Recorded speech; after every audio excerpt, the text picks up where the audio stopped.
Halo pemirsa, kita berjumpa lagi dalam Prime Time Talk. Sambil Anda menikmati hidangan berbuka puasa, kami ajak Anda untuk mengikuti dialog kita kali ini. Bersama saya, Doni The Kaiser. Pemirsa, larangan politik dinasti di Pilkada Serentak 2015 tidak efektif karena terdapat sejumlah celah yang bisa digunakan oleh kepala daerah yang berkuasa untuk memuluskan pencalonan anggota keluarganya. Salah satu celah yang digunakan adalah kepala daerah yang sudah menjabat 2 periode lalu mengundurkan diri sebelum masa jabatannya berakhir.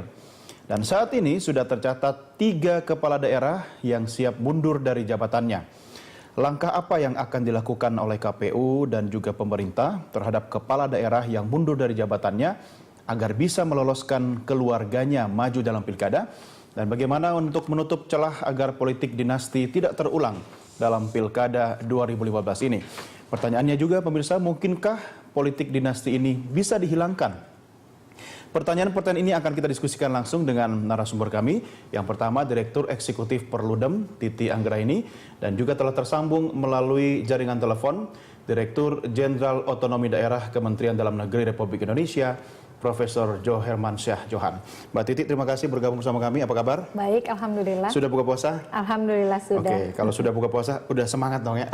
Puasa pun semangat. Puasa tetap semangat ya. Dan di ujung telepon kita sapa Prof Jo sudah bergabung sama kita. Selamat bergabung, Prof Jo. Apa kabar? Kabar baik Mas Doni. Ada koreksi itu, saya udah nggak Dirjen Oda lagi sejak Januari. Oh ya, baik, Prof. Saya sudah bakti ya. Ya, baik. Cek Memang ke kampus menjadi guru besar di IPDN. Ya. Baik, Prof Jo, terima kasih koreksinya. Sebab kalau bicara tentang Dirjen Otonomi Daerah selalu identik dengan Prof Jo. Ya, betul sekali. Baik. Mbak Titi, selamat malam Mbak Titi. Apa kabar? Assalamualaikum. Prof. Semoga sehat selalu ya, Prof. Amin, amin. Ya, baik. Prof, saya ke Mbak Titi dulu, Prof. Tetap bersama kami. Silakan. Mbak Titi, ini buat pejabat incumbent yang kemudian tiba-tiba mundur agar anak, istri, atau saudaranya bisa maju, komentar Anda. Ya, pertama kita ke filosofinya dulu ya. Saya kira bukan pembatasan terhadap keluarga petahana untuk berpolitik, tapi pengaturan sehingga kompetisi itu betul-betul bisa dilakukan secara kompetitif, demokratis, dan tidak ada penyalahgunaan kewenangan. Karena selama ini kalau kita lihat putusan-putusan Mahkamah Konstitusi misalnya, dan juga temuan-temuan Bawaslu, riskan sekali politisasi jabatan dan juga penyalahgunaan kewenangan. Sehingga selalu ada celah ya? Selalu ada celah, sehingga diaturlah. Sehingga kalau ada kerabat petahana, ke atas, ke samping, ke bawah, jadi kakak, adik, anak, bapak, ibu, lalu juga paman, bibi, itu diatur. Jadi 1 periode setelah petahananya selesai menjabat, maka baru mereka bisa ikut berkompetisi. Harus nunggu dulu. Harus menunggu dulu. Jadi tidak kemudian dihalang-halangi, tapi diatur kompetisinya. Sehingga betul-betul kita bisa mendapatkan kompetisi yang memang betul-betul demokratis. Aturan ini efektif nggak kira-kira kalau diberlakukan? Nah, aturan dibuat saja, ternyata akal-akalannya bisa dibuat ya, dilakukan macam-macam. Apalagi kalau tidak ada aturan kan. Nah, banyak pihak termasuk saya sebelumnya juga mengatakan tidak usahlah dibatasi. Kita bangun iklim kompetisi yang adil saja. Tapi ternyata setelah perkembangan berikutnya, kok saya setuju ya, kemudian diatur begitu. Persoalannya adil menurut versi siapa ini juga perlu diperdebatkan gitu kan? Nah, karena sekarang fenomenanya ternyata ketika ada pengaturan seperti itu, kalau memang taat hukum kan akan mengikuti prosedur. Tapi ini bayangkan Mas Doni, 3 bulan lagi mau berakhir masa jabatan tapi mundur. Ada ini yang kan, 1 bulan. Nah ini kan berarti betul-betul hasrat berkuasa itu sangat besar ya, dan kita bisa bayangkan. Kita lihat Mbak Titi, catatan kami siapa-siapa saja yang sudah menyatakan memberikan peluang kepada saudaranya mungkin ya. Sejumlah kepala daerah mengajukan pengunduran diri dari jabatannya sebagai kepala daerah untuk melanggengkan keluarga mereka maju dalam pilkada bulan Desember mendatang. Ini nama-nama kepala daerah yang sudah mengajukan pengunduran diri. Kita lihat sama-sama. Ada Wali Kota Pekalongan, Jawa Tengah, M. Bashir Ahmad. Kemudian ada Bupati Ogan Ilir, Sumatera Selatan, Mawardi Yahya. Dan ada juga Wakil Wali Kota Sibolga ya. Nah, sementara Bashir sendiri dari Pekalongan diketahui bahwa istri M. Bashir Balkis akan maju dalam pilkada Pekalongan. Selain itu, Bupati Ogan Ilir, Sumatera Selatan, Mawardi Yahya juga akan mengajukan pengunduran diri karena putranya, Awe Noviadi, maju di Pilkada Ogan Ilir. Umurnya baru 27 tahun. Ya. Luar biasa ya. Hal yang sama dilakukan juga oleh Wakil Wali Kota Sibolga, Marudut Situmorang, yang Kebetulan istrinya, Memori Evaulina Boru Panggabean, akan maju sebagai calon wakil wali kota Sibolga. Sebelumnya pada bulan Februari lalu, ada Bupati Kutai Timur ya, Isran Nur, yang juga mengundurkan diri. Dan pengunduran Isran Nur itu dikait-kaitkan dengan adanya rencana dari pencalonan istrinya, Nur Baiti, untuk ikut dalam kontestasi pilkada di Kutai Timur. Saya harus minta pendapat Prof. Jo soal ini. Prof. Jo, bagaimana komentar Anda, Prof? Ya, begini, itu dulu kan latar belakangnya, Mas Doni ya. Pak Titi juga tahu, Kemdagri kan mengevaluasi hasil pemilihan kepala daerah. Nah, dari evaluasi kita sejak tahun 2005 sampai 2014, itu kita mencatat ada penerapan politik dinasti sebanyak terakhir itu 61 kepala daerah. Atau setara dengan 11% dari jumlah kepala daerah kita di Indonesia. Mula-mula cuma 1%, 2%, 3%. Lama-lama kok banyak ya? Meningkat. Nah, kita lalu berpikir ya, bahwa aktor-aktor politik kita di daerah itu nampaknya terlalu mementingkan politik kekerabatan lah ya, begitu kita. Sebab politik dinasti itu juga di banyak tempat sehat gitu ya. Jadi ini politik kekerabatan, nepotisme yang kita marah dulu zaman Orde Baru. Nah, lalu itu jumlahnya kan tinggi sekali. Sudah sampai 61. Dan sekarang juga ketika pemilu legislatif kemarin melebar itu ke ranah legislatif lokal, bahkan juga nasional. Kerabat-kerabatnya gubernur, bupati, wali kota itu di provinsi-provinsi maupun di kabupaten kota, Mbak Titi tahu itu juga masuk ke legislatif itu. Dan angkanya juga banyak yang menarik itu. Ada satu provinsi yang sampai 19 di provinsi itu yang masuk ke legislatif ya kan, kena politik kekerabatan. Nah, oleh karena itu maka kita ajukan usulan ketika membahas bersama DPR. Semula ini nggak ada di dalam draft awal yang dikonsep oleh pemerintah ya.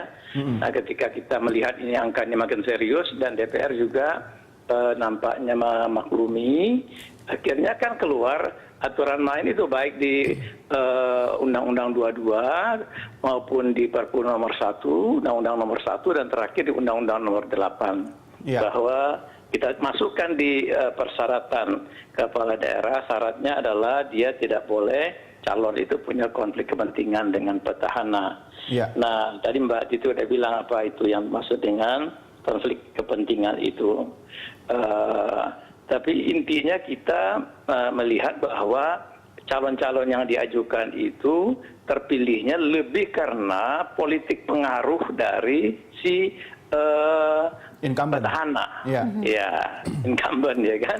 Jadi dia tadi yang umur 27 tahun, ada istri yang tidak punya track record di politik ya. Cuma jadi ketua PKK saja misalnya itu ya kan, bagaimana Prof, mungkin? Katanya ketua PKK itu adalah magang jadi bupati atau wali kota. Itu pengetahuan ketua PKK bagaimana mengelola Pemda yang kompleks itu tentu tidak memadai, ya kan? Ya, bayangkan dia harus mengurus ribuan orang, mengurus urusan dari orang lahir sampai urusan orang mati. Lalu bagaimana yang umur 27 tahun ya, Prof? Nah, itu kalau pegawai negeri itu baru golongan 3A barangkali. Itu kalau beda 10 tahun dengan saya. Suruh beli rokok aja itu, ketik-ketik beli rokok. Tapi Prof, ini kan hak asasi ya. Artinya begini, setiap warga negara punya hak untuk memilih dan dipilih. Cuma bagaimana kalau misalnya ada mekanisme yang mengatur soal incumbent yang punya keluarga mau maju. Tadi Mbak Titi bilang, tunggu satu masa pemerintahan dulu, satu periode 5 tahun baru boleh maju. Bagaimana tuh? Itu dia, memang rancangannya dulu begitu. Jadi yang kita maksud dengan petahana, orang yang sedang menjabat. Karena dialah yang akan mempunyai politik pengaruh kepada pemilih.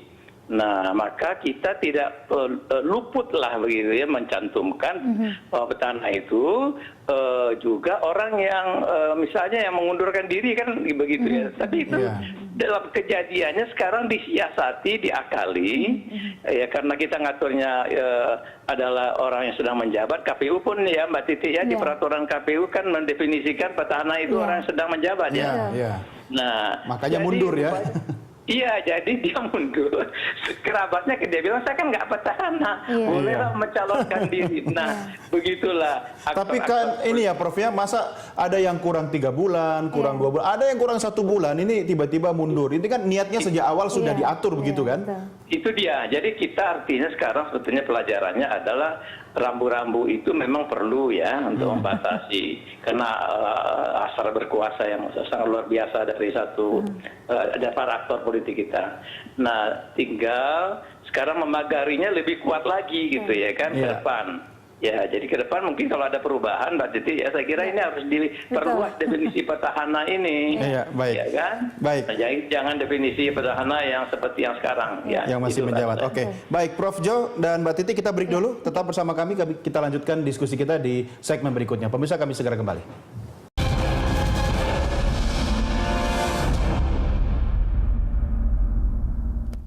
Ramai-ramai kepala daerah mundur untuk membuka jalan dan memberi karpet merah bagi kerabatnya menggantikan sebagai kepala daerah. Ini yang sedang kita diskusikan bersama Mbak Titi Anggreni, dan juga melalui sambungan telepon sudah ada mantan Dirjen Otonomi Daerah Kementerian Dalam Negeri, Prof. Johermansyah Johan. Baik Mbak Titi, sebenarnya ini kan ada celah gara-gara surat edaran dari KPU kan? Ya, surat edaran 302 KPU. Nah, ini sebenarnya kalau dibilang celah, ini bermula dari tafsir KPU terhadap apa petahana itu. Ya, betul. Nah, sebenarnya petahana itu kita melihatnya dari sisi apa dulu nih? Iya, pertama memang petahana itu incumbent ya. Incumbent itu diartikan secara harafiah orang yang menjabat begitu. Nah, kemudian ketika itu dimaknai orang yang sedang dalam jabatan, maka kemudian ada pertanyaan dari KPU daerah, bagaimana waktu itu dipicu oleh kasus Pak Isran Nur yang mundur, apakah dia disebut petahana? Nah, di dalam surat edaran KPU itu menyebutkan bahwa kalau dia mundur, maka dia bukan lagi petahana. Tapi kalau kerabatnya ingin mengajukan diri menjadi calon, ketika dia mendaftar sebagai calon, harus sudah disertai surat penetapan pemberhentian. Dari?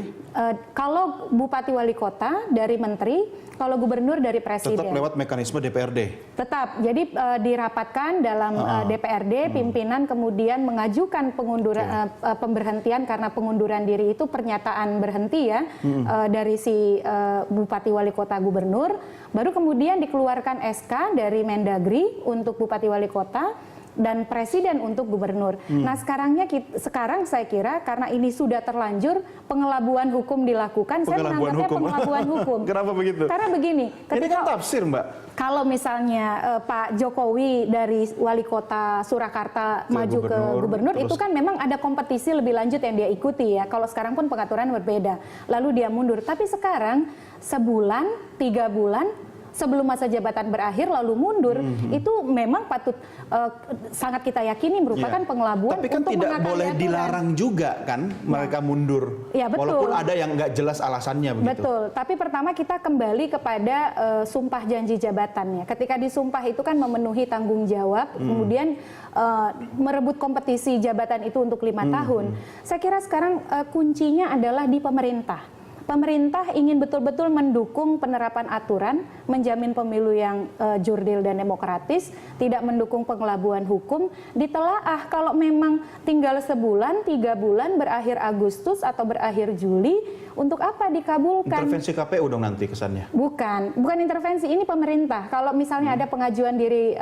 jangan dikabulkan. Jangan dikabulkan, tunggu setelah selesai proses atau periode pencalonan. Atau seperti yang Anda gambarkan sebelumnya Mbak Titi, bahwa jabatan petahana itu adalah orang yang menjabat dari periode sekian sampai sekian. Jadi koridor waktunya memang betul-betul apakah dituangkan dalam sebuah keputusan atau apa begitu ya? Jadi ada putusan Mahkamah Konstitusi tahun 2009, putusan itu menyebutkan kalau seseorang sudah menjabat lebih dari 2,5 tahun, maka dia dianggap menjabat sebagai 1 periode. Nah, menurut saya lebih pas kalau KPU menafsirkan petahana itu adalah orang pada jabatan 1 periode. Misalnya walaupun dia mundur pada bulan Februari 2015, tapi kalau masa akhir jabatannya Juli, maka dia dianggap sebagai bupati satu periode pada 2010 sampai 2015. Maka di sanalah tafsir petahana masuk. Karena mahkamah jelas mengatakan kalau orang sudah lebih dari 2,5 tahun menjabat, dia hitungan satu periode. Nah, dalam konteks itu, kalau semua misalnya dihitung bukan petahana, dalam tafsir misalnya surat edaran, maka ya orang akan begitu mengakali aturannya, berjamaah mundur melakukan pengelabuan hukum. Iya, gitu. ini juga sempat disampaikan Prof Jo, kaget juga ternyata makin kesini makin banyak juga ya yang ramai-ramai mundur. Iya, masalahnya kalau kompetisinya betul dia kader partai, kemudian membangun partai melalui kompetisi di internal, itu mungkin bisa kita pahami. Tapi Kader kemudian, sih Mbak Titi, tapi kader suami. Kan sudah latihan waktu mendampingi suami atau ayah begitu kan? Itu masalahnya. Jadi jangan sampai kemudian kasus Sampang ya, kita juga dengarkan bupati bayangan, nah itu yang kita tidak harapkan. Yang bupati gitu. siapa, yang asli, yang pengambil keputusannya siapa. Gitu. Oke, Prof Jo, bagaimana Prof Jo soal ini? Jadi sebetulnya memang tadi definisi income petahana itu yang nampaknya dicoba dicari, disiasati lah, diakali. Nah, saya kira memang kalau memang KPU bikin peraturan KPU yang pakai teknis tadi, harus dibuktikan dulu dengan atau dilengkapi dengan surat pemberhentian ya Mbak Titi ya. Iya, betul. Nah, kalau betul ada itu, nah saya kira itu menjadi jalan ya untuk dia tidak sembarangan. Karena kalau dia pakai, kita di Kemdagri ya, pemerintah untuk bupati wali kota kan SK Mendagri. Nah, itu diperiksa dulu alasannya, nggak main terbitkan SK saja.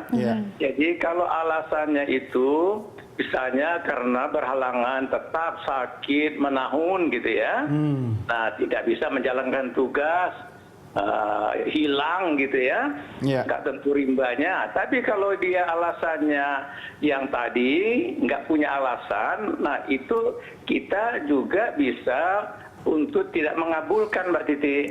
Iya, Prof. Apakah sampai urusan alasan juga harus diatur begitu, Prof?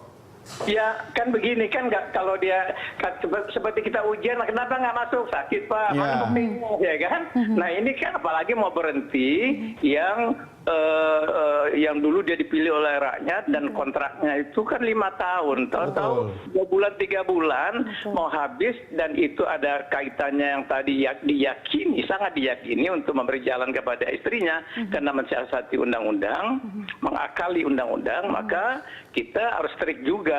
Jadi kalau misalnya begini Prof, pada saat pejabat itu dilantik kemudian dianggap menduduki jabatannya dalam satu periode, misalnya dari tanggal 1 Juli 2000 sekian sampai selesai 30 Juni 2000 sekian begitu.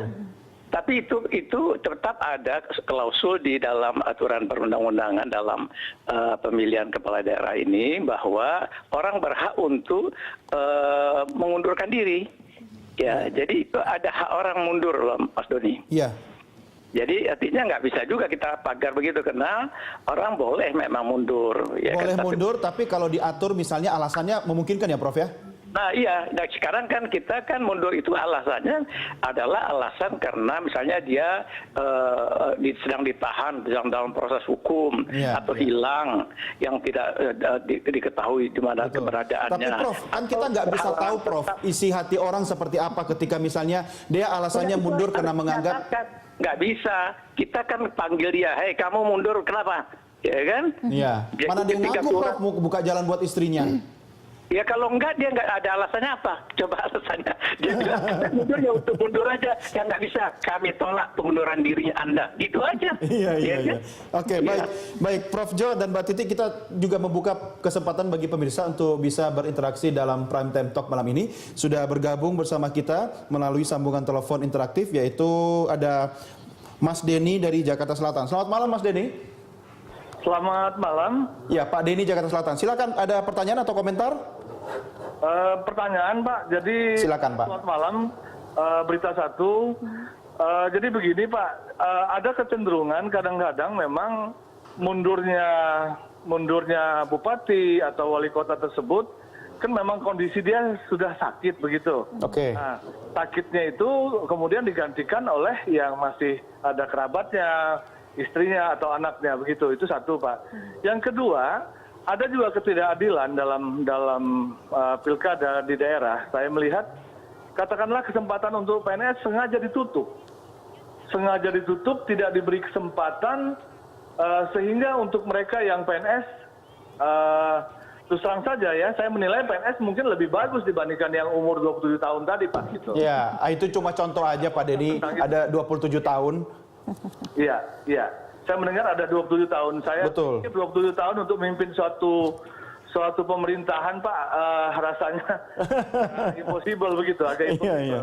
Jadi saya berpikir lebih bagus PNS diberi kesempatan untuk tidak mundur dari PNS-nya, bisa menjadi atau mencalonkan diri begitu. Jadi ada 2 pertanyaan, Pak. Ya. Terima kasih, Pak. Baik, terima kasih Pak Denny dari Jakarta Selatan, dan pemirsa, Anda silakan memberikan pertanyaan atau komentar melalui nomor telepon interaktif kami di layar televisi Anda sekarang telah tertayang, atau Anda bisa kirimkan SMS atau mention kami via akun Twitter di @berita1tv. Mbak Titi, komentar Anda. Iya. Pertama, kalau memang alasannya sakit tentu bisa kita pahami ya. Tapi kemudian seperti Profesor Jo tadi sampaikan,